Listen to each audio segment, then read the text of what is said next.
মর্জিনা, আব্বা, মর্জিনা কই? আব্বা আমি আব্বা মা, কি ব্যাপার?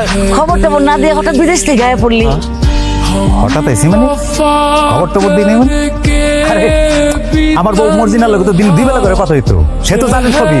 মর্জিনা ডাক দিলে তো সে কয়ে দিব, এই মর্জিনা কই গো? বাজার মর্জিনা তো বাইক নাই, ঘরে আয়। মুখটা কেমন রুগাই গেছে, আয় ঘরে আয়। আচ্ছা বুঝছি, বাইরে নাই তো, গেছো কই? ও আছে কই? কই গেছে মানে? এর তো থাকে না, থাকে বাপের বাড়ি।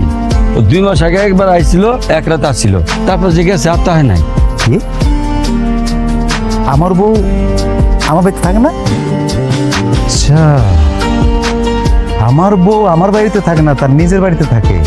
উল্টা আমি আমার বউরে ধমক দিতাম যে খবরদার আমার বাপ মার নামে উল্টাপাল্টা কথা কইও না।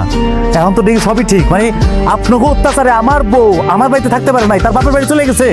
ও বাজান, আমরা কিন্তু তোর বউরে কোনো কষ্ট দিইনি। কষ্ট দেন নাই? টাকা পাঠাইছি, বাড়ি কই?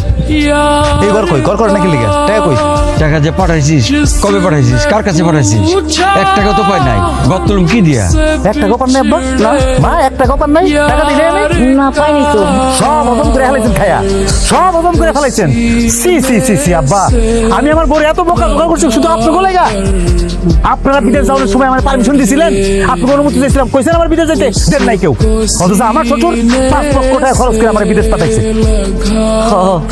এখন তো বউ আর শ্বশুরই আপন, আমরা তো কিছু লাগি না। থাক মা, আর কথা বলা লাগবো না। আমার লক্ষ্মী বউটা, আমি এখন বুঝতেছি আমার বউটা কত লক্ষ্মী। আমি আমার বউর শাসাইছি আপনাকে লাগা, আমি চলে গেলাম ওখানে, আমি উঠলাম না এই বাড়িতে। থাকেন আপনারা, ও বাজান, যান আপনারা। বাজান, কি হলো? আপনার এত কিছু কোনো দরকার ছিল? আমি বেশি কি করলাম?